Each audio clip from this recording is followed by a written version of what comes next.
Abbey. Not a ton of Everett Abbey, but he has been a major influence in my life and literary life. When I was 17 and 18, in my first year at college, a little desert Arizona town, I had a very influential English teacher, Mike Crockett, who gave me tons of literary recommends that really stuck. Everett Abbey was one of them, The Monkey Wrench Gang. This book feels like made for me. It's kind of crazy. It's half set in Albuquerque, where I've lived most of my life, and half set around Glen Canyon and Lake Powell. And I'm the only person to ever canoe around all of Lake Powell. Circumnavigate it in a canoe. And that area is like a really important area to me. But this book is secretly a handbook. It's so interesting. There's instructions on how to dismantle a bulldozer. Things like that in here. 1975. To a housemate in the early 2000s. Monica or Mo. Please return this. This particular copy has a lot of memories for me. I guess it was my old phone number. 5419827. Huh. Yeah, that kind of sounds familiar. Let's blow some crap up. Interesting. Here's a list of Everett Abbey's works. Fiction, Monkey Wrench Gang, Black Sun, Fire in the Mountain, The Brave Cowboy, Jonathan Joy. I think I've read almost all of those. I don't know about Jonathan Troy, but I've read the other ones. Nonfiction. Well, I've read much more nonfiction from him than that, but I never read his book about the Appalachians. That's cool. Desert Solitaire I've read and reread many times. Sad binding situation. I always thought this is an intriguing epigram. Like, basically, this book is fiction, but it's real because you're going to make it true. A dream is a fulfillment of a wish. Freud is right. And a book is that for an author. That really is true. Here's a neat account of Glen Canyon City, which became Big Water, Arizona, where the polygamist anti-government activist Alex Joseph and his many wives and family members lived. And they formed a little community called Backbone, claiming the Homestead Act of 1862. And they had a big standoff with the FBI in the 70s.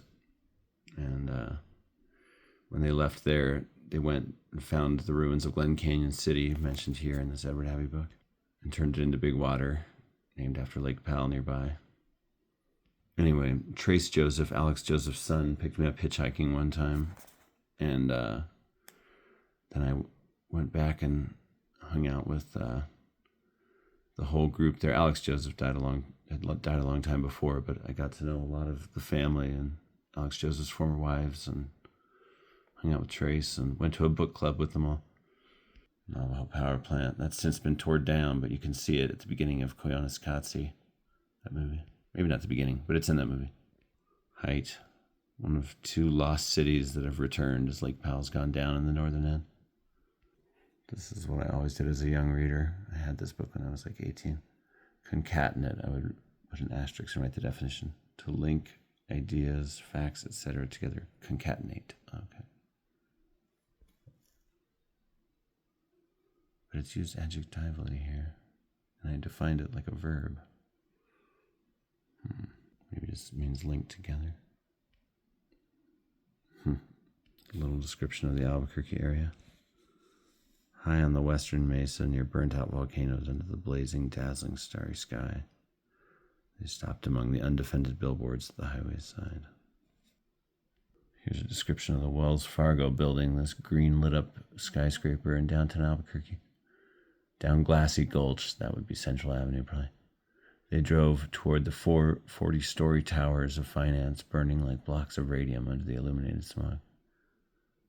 There's really only one tower that was lit up in that way, but... They progressed, that is to say, they advanced in thoughtful silence toward the jittery neon, the spastic, anapestic rock, the apoplectic roll of Saturday night in Albuquerque, New Mexico. To be an American for one Saturday night downtown, you'd sell your immortal soul.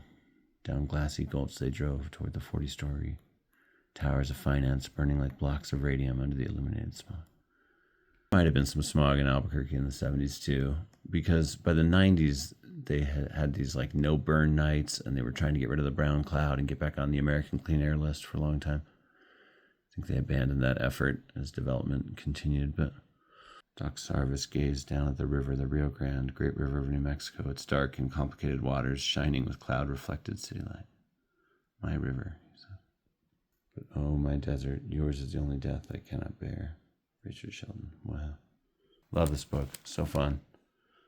So I think I said Woody Harrelson's been trying to turn it into a movie forever, but I can see why the establishment might be scared of such a book. It really is encouraging, at least its characters are, environmental, activism of a very direct sort. I think I've read this one, but I don't have a real memory of it. Fool's Progress, 1988, 1990. I read the Monkey Wrench Gang sequel, too. It's called Hey Duke Lives. I remember enjoying it. If you like the characters, you'll enjoy it. It probably would have been better if he had been able to live and polish it, because I think it was published posthumously. I've not read all of this, but I've read parts of this, his journals. Again, I'm a very place-centric writer, and my interests are very place-based often. I celebrate the earth, my home, my mother, my grave. But he writes in this book, oh, look at that watery stain, dang it. He writes in this book about living in a sleeping bag in Harris Canyon, east of Albuquerque. About Albuquerque. I mean, just many parts of the West that I like. He's just a thoughtful, interesting person. Here's probably his most famous book. Lots of people read this, and I think he helps make people just a little more radical in a good way. Like, you should care about this beautiful place and want to protect it. And just a really interesting figure. It's at Monument Valley. Yep. The Mittens. I was just there this summer. If you've ever seen Back to the Future 3, you've seen it too. Also near there is a hill now called Forrest Gump Running Hill. And it's from that scene in that movie. Notes from a secret journal, a voice crying in the wilderness. Abbey's Book of Aphorisms will be read long after most books, no matter how good or forgotten. A.B. Guthrie Jr. It's a very nice little book.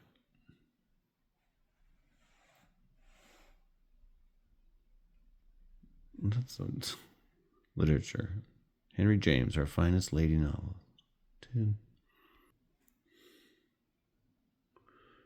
None of these quotes are grabbing me. I wonder if these are excerpted from his work by somebody else or by him. I mean, maybe they're literally notes from a journal, like just excerpted lines. Oh, Edward Abbey's last book. Look, he's negative about Jane Austen. Getting into her books is like getting in bed with a cadaver. Something vital is lacking, namely life. Mark Twain bagged on Jane Austen too. I think Jane Austen's great. Sometimes you don't get what's good when you first see it. Proust again. One can only wish that a man with such powers of total recall had led a less tedious life, moved among somewhat lively circles. Sure. Well, I think this book is maybe cooler as an object than it is for its actual contents. Looks kind of weak, TBH. But, I don't know. I'll read it sometime when I can give it full attention. And Abbey's a good author to have a collection of. I think he's cool. He's got a unique style, full of short sentences and fragments, conversational, meta-aware. He writes about good things, does a lot of research and puts it into the work, plays with language, codes things into it, and he's very good. In The Red Caddy, Charles Bowden wrote that he was always frustrated that he could never have a bigger readership east of the Mississippi. But it's like people just, I don't know. Some people come to the West because they read Abbey's work and they love it. I knew this guy, Jason, that was from Washington, and he read Edward Abbey and was like, I've got to go there. And at the summer camp I worked at this summer, people were really digging Abbey. There were lots of people reading him. I was like, I forgot this guy is popular sometimes. Cool to see. Abbey would probably be a good biopic. Had an interesting life. 5 wives. Seemed well liked and genuine. I met a number of people that knew him just living in New Mexico. This cool old guy, Bob Cooper, grandson of Hugh Cooper, who founded Presbyterian Hospital, who lived in a historic house in the Sandias. He remembered Edward Abbey when he was a forest ranger in the area. Had some stories about him. Lonely Are the Brave is a good movie adaptation of The Brave Cowboy by Edward Abbey. Fire on the Mountain is a good novel by him I've read and enjoyed, about a family near a White Sands-like place that doesn't want to move when testing is happening. Black Sun was really interesting, I remember. Used to have much more Edward Abbey. Probably will again.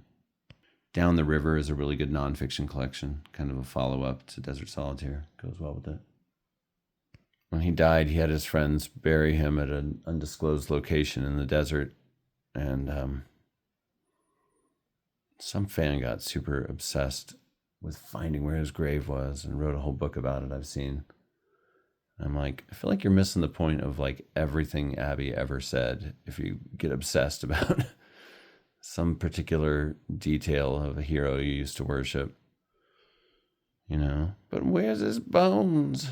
I don't know, maybe it's an interesting book, but it kind of makes me feel every time I see that book like when I read that Elvis's autopsy forceps had been sold at an auction. I'm like, didn't think there was a way to do being a fan wrong, but apparently there is. Like, I just love Elvis so much, I need to own the forceps that were used during his autopsy. What? Or I really internalized Abbey's message about love of the land and love of place and contact with reality, protecting the earth and all this. I just absorbed that message so much that I've got to find his grave. Where's he buried? I don't know. Cut to 2 years from now and I'll have actually read that book and I'll be like, it's actually very tasteful. It's really well done. It's good. You'll like it. He approaches it in a real spirit of just love and fandom and understanding. But I doubt it. It sounds gauche. I think a better tribute to Edward Abbey would be go on a walk in the desert, just wherever. Pay attention to things. Enjoy it. Return to your normal life more complete and happier. Yeah, here's a writer who's mixed up in a lot of things. Land ethics, land, specific places, specific environmental causes, specific environmental approaches. It's really interesting. Like, speaking of my old friend Bob Cooper, there are people that do this sort of direct environmental action wrong, in my opinion. For instance, Bob Cooper's family used to own this historic house up in the Sandias that had previously been the Ellis homestead. And the Ellises were this family that homesteaded the north end of the Sandias in the late 1800s. And Charlotte Ellis, the daughter in the family, wrote this amazing journal that I've read in an archive. And she was the first person to bring skis to the mountains. And she discovered all these plants that she sent samples of to the Smithsonian that were named after her. Anyway, that cabin also had an incredible historic library of books that had been collected since the Civil War. And some anti-development activist, who I would normally be 100% on the same page with, I think, burnt it down as an act of arson because he didn't think anyone should be able to own a place up there still. And that whole library was destroyed with it. I don't know, whatever you do, don't be an idiot, I saw a similar thing in Utah one time. Supposedly, Earth First, this group, had burnt down this historic ranch house that had been out near this canyon in southern Utah near the Kaparowitz Plateau. And when I was there, there was just this like really tacky single-wide trailer portable that had been dropped there. And the cowboy I was talking with was like, yep, nice little one got burnt down. Didn't stop us from having to work here. So now we have this. And yeah, the area was much worse because of it, That was the same area where back in a canyon, I found some old time cowboy or herder's secret spot where a lady wearing her underwear had been carved into the wall with like a pocket knife 100 years before. It's so funny. A cowboy glyph of a very specific sort. Funny. I'm sure there's a lot of criticisms to make of Edward Abbey. Bowden addresses some of them in his book, The Red Caddy, but I think his heart was in the right place. And, he was trying to think about a workable way of being in the world.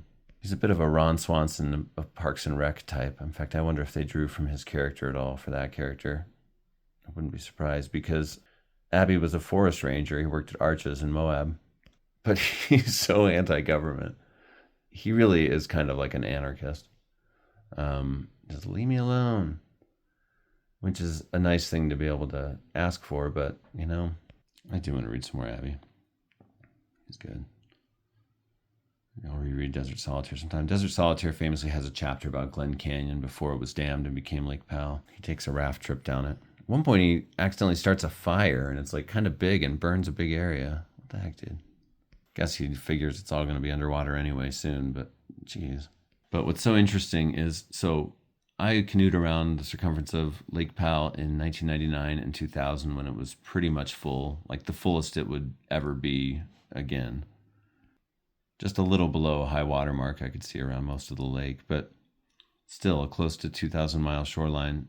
And the whole time I was doing it, I was studying Glen Canyon, which was like this lost world. And ultimately I was like, that was just a real shame and they shouldn't have dammed that. But now climate change and water acquisition and allotment, whatever, has dried up most of Lake Powell again. And I was just there, and the whole northern half is just gone.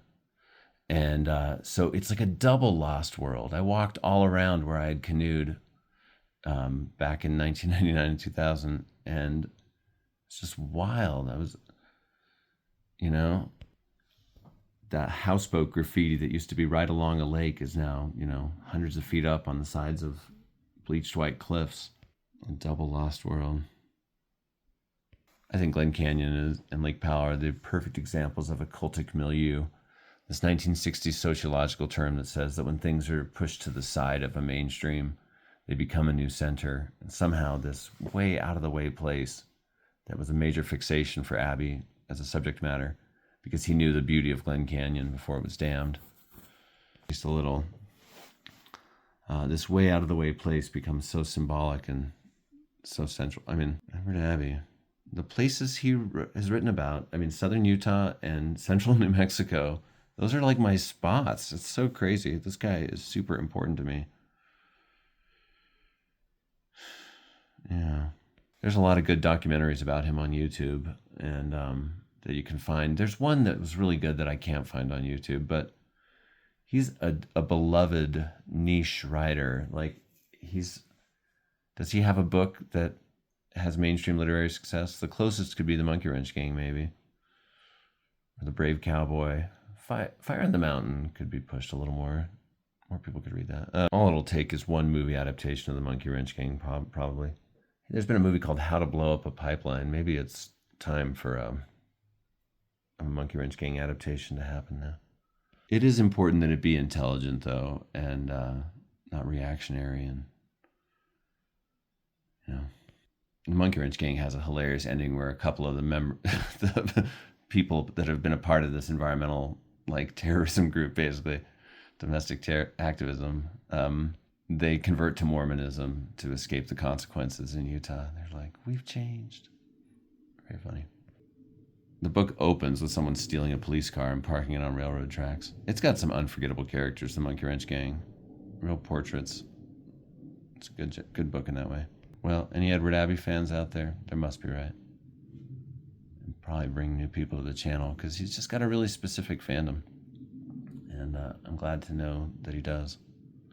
I'd take that fandom, just a group of people that reliably read you and connect with a real place on Earth or places because of you. But I think you could read and get an environmental benefit from Abbey being anywhere, I've read his stuff camping in the places he writes about. In fact, one of the Cottonwood Gulch treks this year brought Desert Solitaire to one of their campgrounds near Flagstaff, I want to say. And we're reading from this book about Edward Abbey making the fire ring at that campsite. While they were at that campsite, they were freaking out. Describe like the line of trees that were there, et cetera, et cetera. Yeah, where art connects with real life is a really interesting spot and thing to think about. And I think it makes art better to have those connections, you know? I love how Gilgamesh begins with like, take the tablets out of the box, undo the latch. That is so cool. Just thinking about the tactile, physical way that you would be engaging with a work. Of course, you can't do that with all work. And sometimes the appeal of a work is not that it, imprints a real place on you. It's that it finds something universal in whatever place it's writing about that you can bring to wherever you are too. Edward Abbey. I think he was originally from Pennsylvania. Rode through the West once before having to join war efforts and came back. Was a real presence here. Went to UNM, where I went. Kindred spirit. Well, if you like Edward Abbey, let's talk him in the comments. He's awesome. All right, take care, everybody.